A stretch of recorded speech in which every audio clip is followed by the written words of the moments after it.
नमस्कार दोस्तों, स्वागत है आपका भक्ति मंत्र में। दोस्तों, आज मैं आपको भगवान शिव और सती की कथा बताने वाली हूँ। एक बार सती और शिव कैलाश पर्वत पर बैठे हुए बातें कर रहे थे। उसी समय आकाश मार्ग से कई विमान कनखल की ओर जाते हुए दिखाई पड़े। सती ने उन विमानों को देखकर भगवान शिव से पूछा कि हे प्रभु, ये सभी विमान किसके हैं और कहाँ जा रहे हैं? भगवान शंकर ने उत्तर दिया कि आपके पिता ने बड़े यज्ञ का आयोजन किया है। समस्त देवी देवता देवांगनाएं इन विमानों में बैठकर उसी यज्ञ में सम्मिलित होने जा रहे हैं। इस पर सती ने दूसरा प्रश्न किया कि क्या मेरे पिता ने आपको यज्ञ में सम्मिलित होने के लिए नहीं बुलाया? भगवान शंकर ने उत्तर दिया कि आपके पिता मुझसे बैर रखते हैं, फिर वे मुझे क्यों बुलाने लगे? सती मन ही मन सोचने लगी और फिर बोली कि यज्ञ के इस अवसर पर अवश्य ही मेरी सभी बहनें आई होंगी। उनसे मिले हुए बहुत दिन हो गए। यदि आपकी आज्ञा हो तो मैं भी अपने पिता के घर जाना चाहती हूँ। यज्ञ में सम्मिलित भी हो लूंगी और बहनों से मिल भी लूंगी। भगवान शिव ने उत्तर दिया कि इस समय वहां जाना उचित नहीं होगा। आपके पिता मुझसे बैर रखते हैं। हो सकता है कि वे आपका भी अपमान करें, और वैसे भी बिना बुलाए किसी के घर नहीं जाना चाहिए।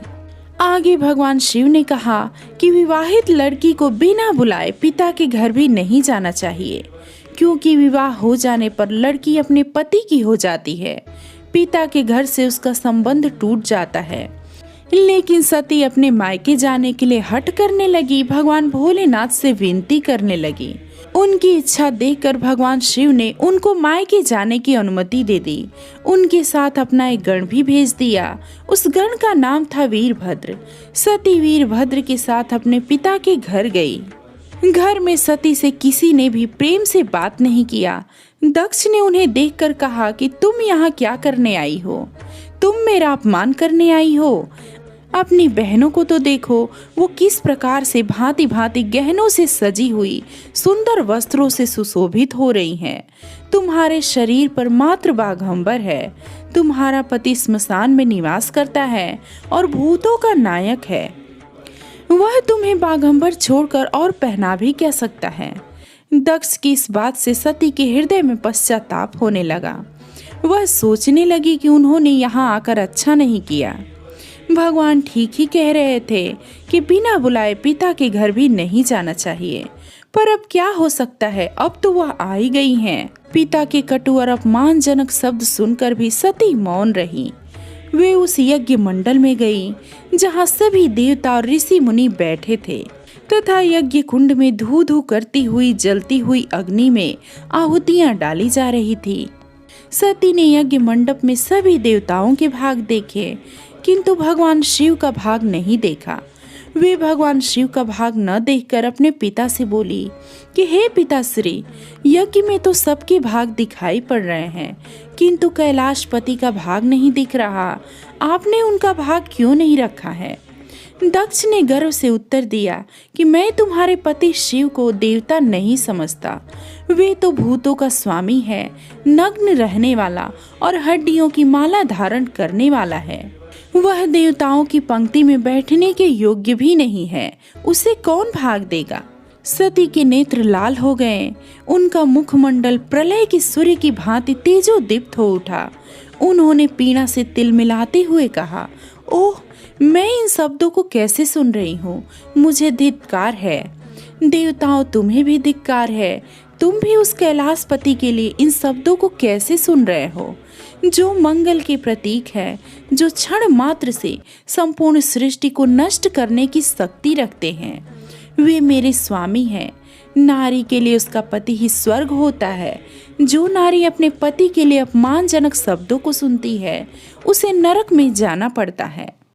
पृथ्वी सुनो, आकाश सुनो, देवताओं तुम भी सुनो। मेरे पिता ने मेरे स्वामी का अपमान किया है। मैं अब एक क्षण भी जीवित नहीं रहना चाहती। सती अपने कथन को समाप्त करती हुई यज्ञ के कुंड में कूद गई। जलती हुई आहुतियों के साथ उनका शरीर भी जलने लगा। यज्ञ मंडप में खलबली मच गई, हाहाकार मच गया। देवता उठकर खड़े हो गए। वीरभद्र क्रोध से कांप उठे। वे उछल उछल कर यज्ञ का विध्वंस करने लगे। यज्ञ मंडप में भगदड़ मच गई। देवता और ऋषि मुनि भागने लगे। वीरभद्र ने देखते ही देखते दक्ष का मस्तक काट कर फेंक दिया। ये बात जब भगवान शिव के कान में पड़ी तो वे प्रचंड आंधी की भांति कनखल में जा पहुँचे। सती के जले हुए शरीर को देखकर भगवान शिव अपने आप को भूल गए। सती के प्रेम और उनकी भक्ति शंकर के मन को व्याकुल कर दिया। उन शंकर के मन को व्याकुल कर दिया जिन्होंने काम पर भी विजय प्राप्त की थी, जो सारी सृष्टि को नष्ट करने की क्षमता रखते थे। वे सती के प्रेम में खो गए और बेसुध हो गए। भगवान शिव ने उन्मत्त की भांति सती के जले हुए शरीर को कंधे पर रख लिया। वे सभी दिशाओं में भ्रमण करने लगे।